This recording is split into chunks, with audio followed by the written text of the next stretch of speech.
This is a Hot Pie Original. Yeah, this is not going to be comfortable, so hang in there. Hang in there. I know people automatically want to bail if somebody mentions homelessness. Don't bail. Hang in there. In Austin, there are two defining problems. In modern day Austin, there are two defining problems. They have been the two problems over the past easily 10 to 15 years. Some would even say 20 years.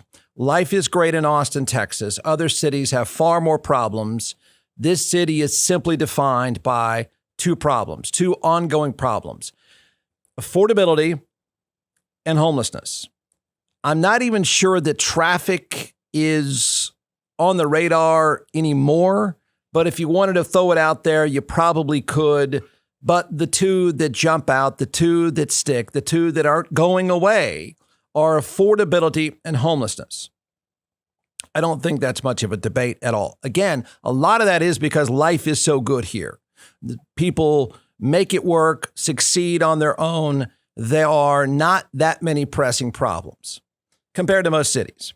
There's few cities that have, a lot of cities have a homeless problem. Not that many have an affordability problem. We have both. And it's going on and on and on. No fix, no solution. Now, affordability, there is no fix for affordability. Okay. You can't fix supply and demand. Supply and demand cannot be tinkered with by anybody. So there is no real solution to affordability. As for homelessness, the fix or partial fix, any successful Band-Aid, because there's no complete fix. We can agree on that. I mean, I know we don't want to operate in a world where things are gray. We want everything to be right or wrong. We want everything to be black or white. And we either want you to have a plan to solve homelessness, or I'm going to tune out and go away and not pay attention. So that doesn't exist. There's no perfect fix. The homelessness problem is too complex and too comprehensive for anyone in political office to sell a solution. Now think about what I just said, because this is an ongoing problem. A mayor of Austin has tried. And I don't know if the person exists that can sell the taxpayer on a comprehensive solution and have the majority of taxpayers say, right on, I'm in.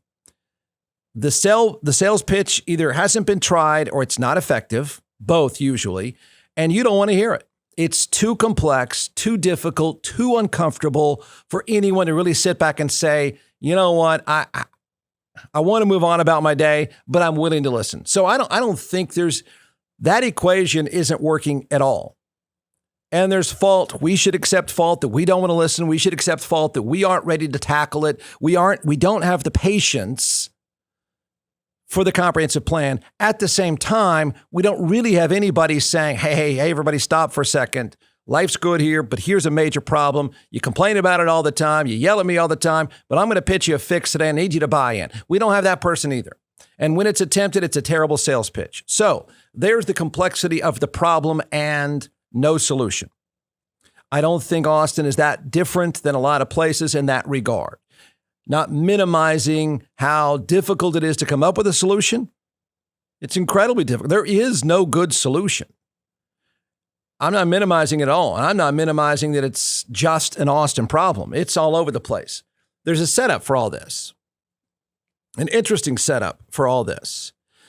So we had a terrible plan locally.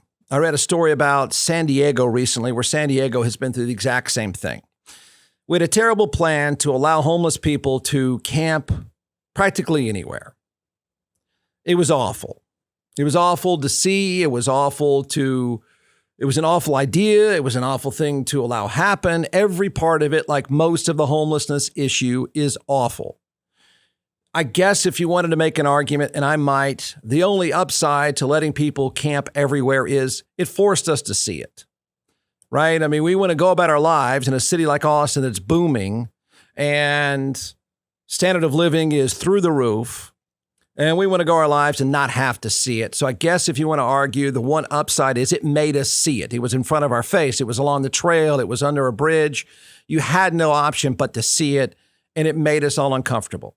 That said, it was a terrible plan. We voted on it, and overwhelmingly people said, terrible plan, stop it and stop it now. Okay, so where does that get us again? Right back to the same spot as always. Always the same spot. What's an idea? What's a partial fix? What are we willing to try? No solution, maybe not even a partial fix. There is no comprehensive plan out there, certainly not locally, because we don't want to hear it. There's not one pitched, and we don't want to hear whatever's pitched. Nor do we want to pay for it. Every time that even if you say, build a shelter here, that lasts about an hour and a half before somebody in that neighborhood rightly says, you know what, not here. And that politician goes right back to their office and says, I can't talk to him again. We don't want to hear it. And nobody wants to pitch it. So that problem is like a lot of cities. And I'm building up to something that is just bizarre.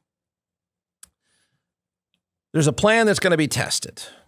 And I said a plan being tested. Do not do the simple thing. Do not do the American way of today and automatically go conservative, liberal, black and white, right or wrong. Don't do that default thing where I want an answer. I want judgment within a split second or I'm moving on.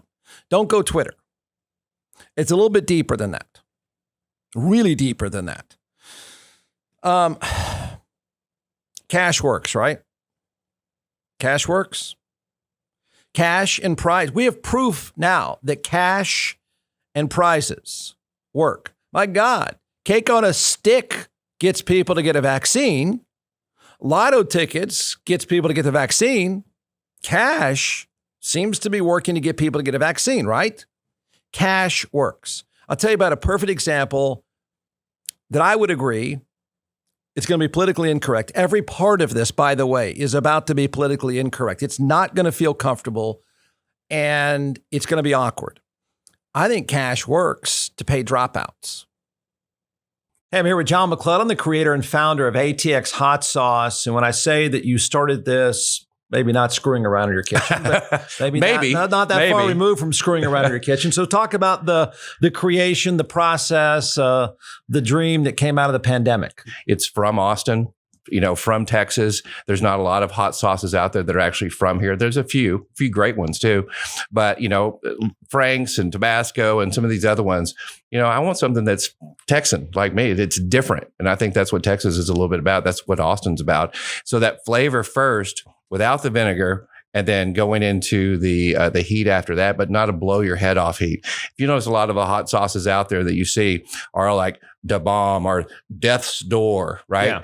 Yeah. And they're just supposed to blow your head off when you do it, when you taste it. Well, that's not the kind of hot sauce that I'm making. I'm making a hot sauce for the everyday person, for the condiment for every single day. And that's why the flavor first, heat second is so important, that you get those flavors, the nuances, whatever food that you're making. All right, order a box now. It's atxhotsauce.com, atxhotsauce.com. There was a test done. I think the money didn't come from the taxpayers. The money came from big money people, because some organization came forward and said, listen, we've got a dropout problem. I can't remember what major city it was in, but there's a dropout problem. And I read this, and it's very deep and comprehensive, but it was a pretty good idea because cash works. So somebody drops out of high school. Here's a perfect example, because you're asking yourself as a taxpayer and a decent human being, what do I want to use cash for? How do I fix this problem? And so the dropout problem, a simple argument can be made. It's a drain. When somebody drops out of high school, they don't even have minimal skills. We're not talking about coding software. We're talking about minimal skills. And that, when you don't have minimal skills, that's a terrible investment. That is a drain on the taxpayer. Pure finance is all I'm arguing here. So it's a loser for you. That person's going to cost you money. They have no future because they do not have minimal skills. So a plan was implemented, tried in several cities. I think Mike Bloomberg was one of those that put the money up. And of course, guess what? When the dropouts were paid cash, they finished school. Now you're going to say, well, that's terrible. We shouldn't have to do that. But look, don't judge. It is what it is. The cash worked. I think they tested, I can't remember how many hundreds of kids they tested that were in a dropout. They were dropouts. They paid them cash. They went on to get their degrees. Diploma. I'm not saying you have to be comfortable with it. I'm just saying the cash worked. Cash works. Direct payment works. You know what's coming, right? Uh-oh. Well, that was a worthy investment. I would argue with anyone that's a worthy investment because that dropout, okay, it's not a perfect world. I can't make everyone perfect. Not everyone is not like your kids. You're perfect and your kids are perfect and no one's ever going to be a dropout in your world. But for the rest of us, there are dropouts and they are a financial drain. And somebody said, hey, you know what might work? Let's just pay them to finish. And they did. It worked. Well, guess what? Somebody's decided to test. Somebody's homeless. Let's just pay them. Oh, no. Yeah. Cash. In fact, you get to decide how you want the cash. All right, it's a plan. Don't freak out and start going political. It's a test. It's the same concept that has been tested. I'm sure there's more examples in what I'm giving. It's the same concept as paying dropouts. Let's test it, see if it works. Now, when you find out it works, the high school dropout thing, it turned out it worked. I think out of something like 300 kids, 295 of them finished. So the answer was pretty clear. The cash works.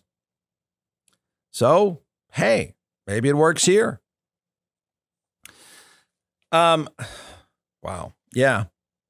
Cash payments. It's a pilot program testing cash payments of $1,250 with no strings attached. Man, that's uncomfortable.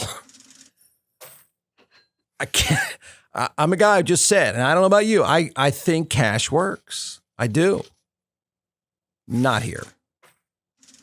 Recipients will be able to request. It's a pilot program against somebody's just testing this, but we got to prepare ourselves in a world where we don't have good answers. We don't even have anybody trying this stuff.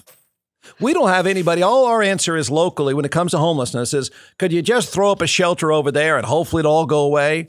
I remember interviewing a woman not long ago. It was incredibly boring. And again, I think the homelessness issue, people automatically tune out. It's not a great talk show idea. I don't have a fix. I know every talk show host has a fix for everything. They're perfect. They'd have every answer. I don't have any. And neither do you. And so I think we want to tune out. We don't even want to hear about homelessness. Just don't bring it up to me.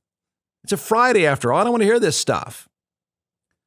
So what we do is that's how we try to solve the solution. And I remember interviewing her. She'd written a book. She had taken over programs, I believe, in Sacramento. And then she went through how comprehensive. I mean, she gave a case-by-case example, taking one homeless person and the process to get their life in order is comprehensive. It's from finance to mental health to drug addiction to follow up on all of those things above. She said, if you really want to see the numbers go down over time, you better be prepared for a full-on comprehensive approach handled by professionals.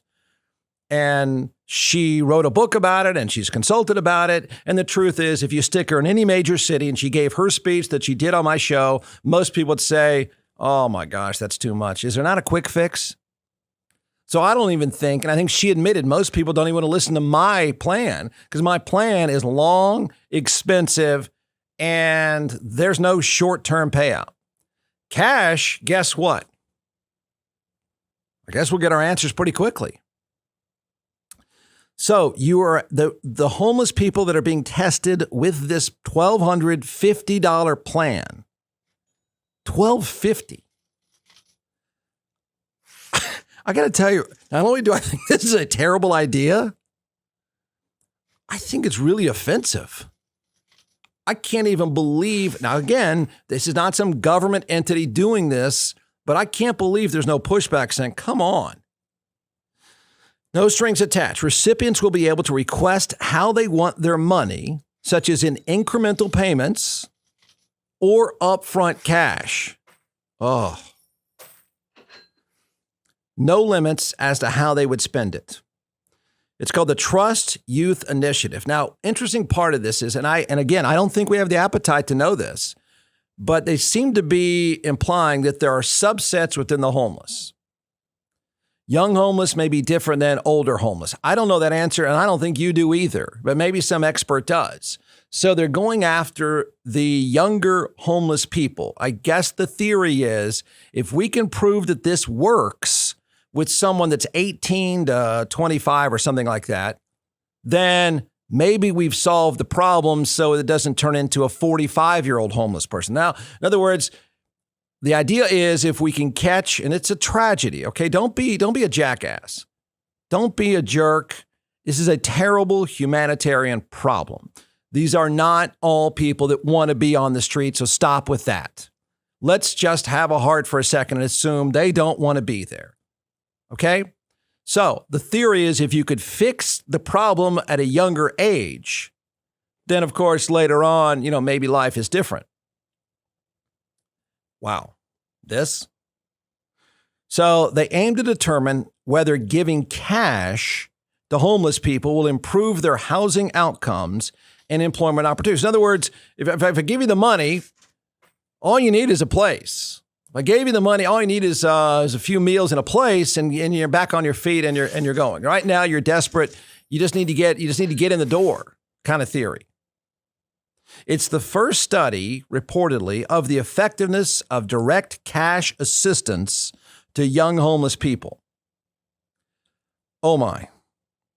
They're going to try it in New York. I don't know how many other places we're going to try this. Cash works, right? Cash works. Not here. I can't even believe. You want to argue it's a good idea? Let's give it a shot, Jeff. Go ahead, please. Go ahead. I'm admitting right now, I don't have a great idea. I don't think you do either. I'm admitting right now, most of us don't have the appetite for a comprehensive plan on addiction, mental health, finance, all these tentacles that create homelessness that makes it such a horrific problem. Arguably problem number one in Austin, Texas, and many other cities. I can't for a second imagine just saying, here's some cash, have a nice day, is a fix. In fact, not only do I think it's not a fix, I think it is shockingly dangerous and shockingly offensive.